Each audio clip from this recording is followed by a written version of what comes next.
I think we might be going live. What I'm interested in seeing is whether I can see the chat. Okay, here's a chat button. Hide chat view, enter text for chat.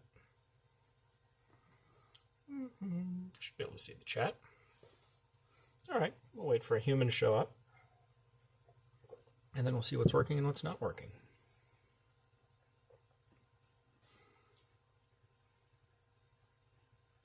Live information, okay. Oh, I can use a filter to make myself cute, natural, or sharp.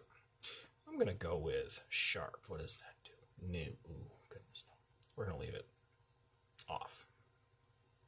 Yes. Yeah. No. No. Yeah. Cute apparently just shrinks my chin. It thinks my chin is too large. Fine. What else do we have here? We have this, which is completely irrelevant. I do not need to be a squirrel.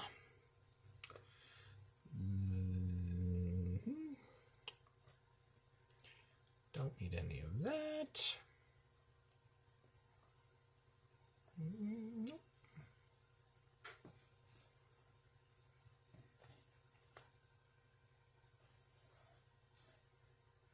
Don't need any of that.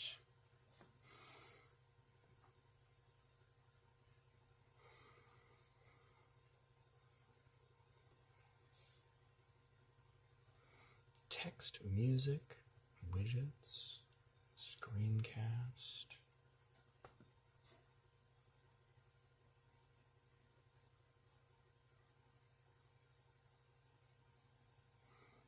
Hello. Can you hear me? That is my most important question at the moment. I can see the chat, which is useful. It's white on whitish, but we'll live with that. You can hear me. How does it sound? Okay-ish? Not okay-ish? Sort of okay? Clear. Good. I'll take clear. Wednesday, the adapter will arrive so I can use my proper wireless lav mic, but not quite there yet. Good volume. Okay, good. I like to be in a good volume. Of course, you can also hear me from down in the basement, but we won't go there. Okay. What I am interested in seeing... Oh, there. Oh, it said one person, then 0 persons again. I definitely have 1 person. So my person counter may not be accurate, but that's okay. All right, now we're going to test the bench cam. Workbench cam. Ooh, that didn't do it. That's the wall camera. That's the me camera. Let's try that again. Access live camera, yes. Hey, there we go. I must have pushed the wrong button. There's the workbench camera. I think that functions. Okay, good. Let's try that transition one more time. To the wall camera, back to the me camera, and we're going to try to go back to the workbench camera. But it works. Excellent. Okay. So, quick little test. Other people may join us. Later on today, we are going to take this. Is this making you cringe? Look at that. It's beautiful. Oh, so much orange. It's excellent. Oh, look at that. Oh, look at this side. Oh, yeah. Orange and destroyed wood finish. We're going to work on that later tonight at 7 o'clock. We'll pull this thing apart, refinish the stock, clean up the metal as much as I ever clean up metal. It's not ugly. It's beautiful. Because this gun should be browned, and we'll talk about what that means at 7 o'clock, rather than being shiny and bright. We don't want this thing reflecting. We want it to be nicely muted brown. But that's another project. Put it over here. Just as a little test stream, make sure everything works, we're going to fix this, because this is my good little camp axe. But it has an issue. Needs to be rehung. The wood is shrunk because it's dry. That's fine. That happens. I did a field repair on this when I had a couple of cut bronze nails. Stuffed those in there and it worked for a while, but we're going to properly repair it now, which means removing these.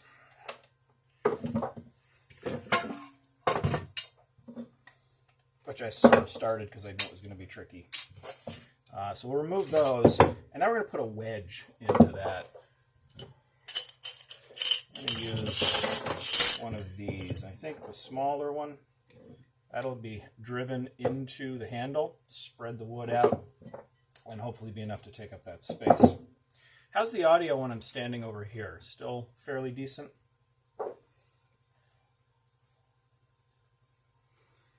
Can still hear me okay over here?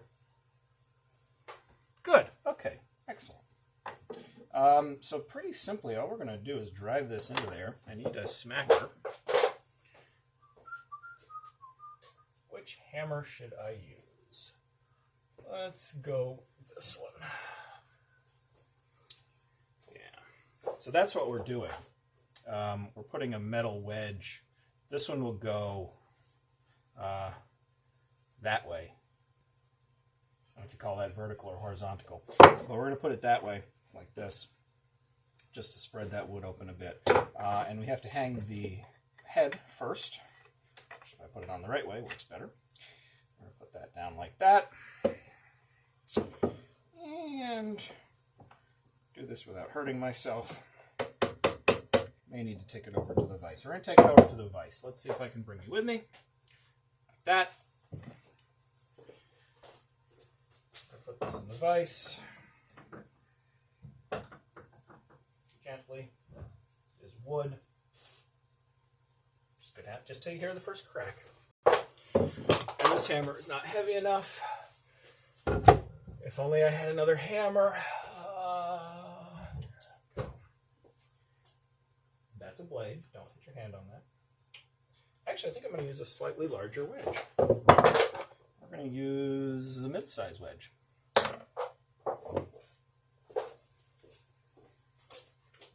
And start to drive that true.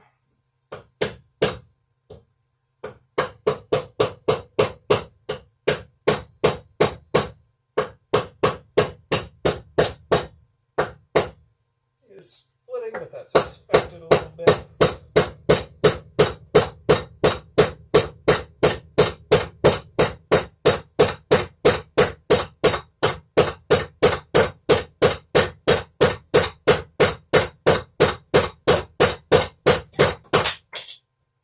Bad clamp.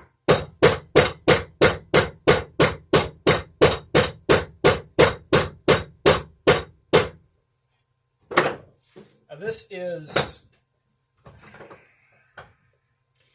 the last thing this handle is ever going to do.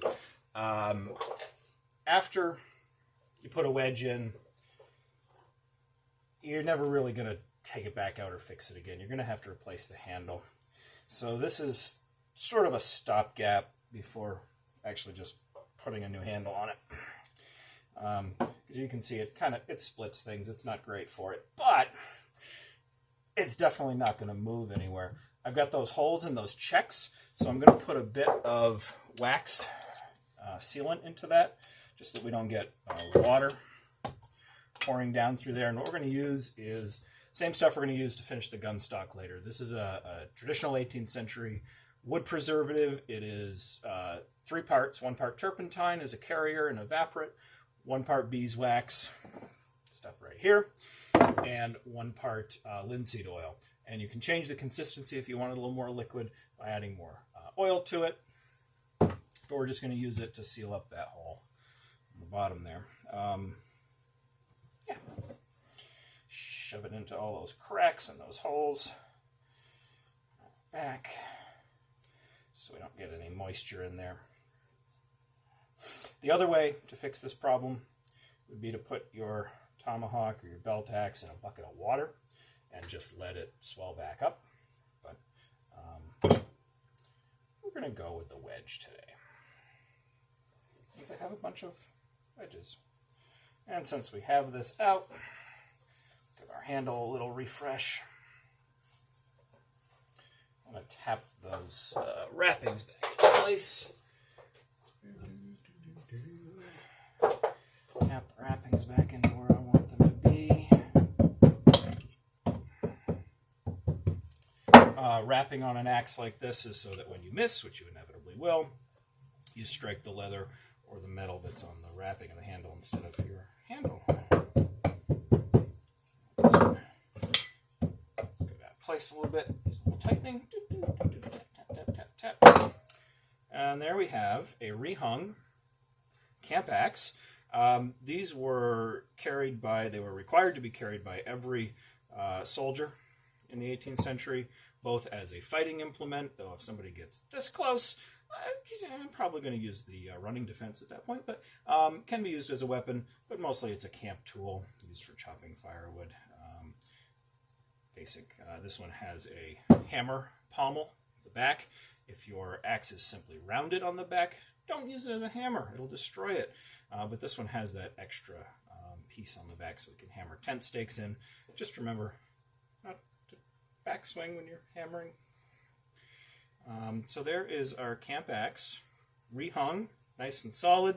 Should be good for at least a few more years before I want to replace this handle. But I like this handle. It's a good size, good shape for this axe. I brought out another axe just to show off since we're going to close this stuff up. Stop huffing turpentine. 7 o'clock. Tell you a funny story about how I destroyed a fridge with this stuff. I think it was a rental. Another axe I pulled out just to take a look at and compare the two. This is more of a land soldier's axe.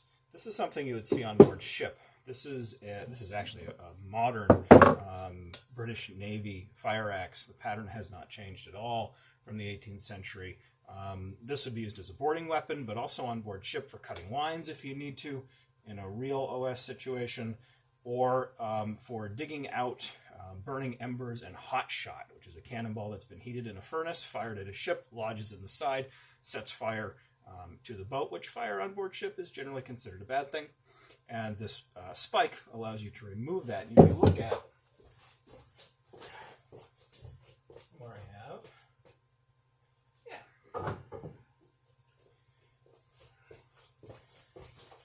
This is a modern fire axe. It's exactly the same. The basic purpose hasn't changed over the years.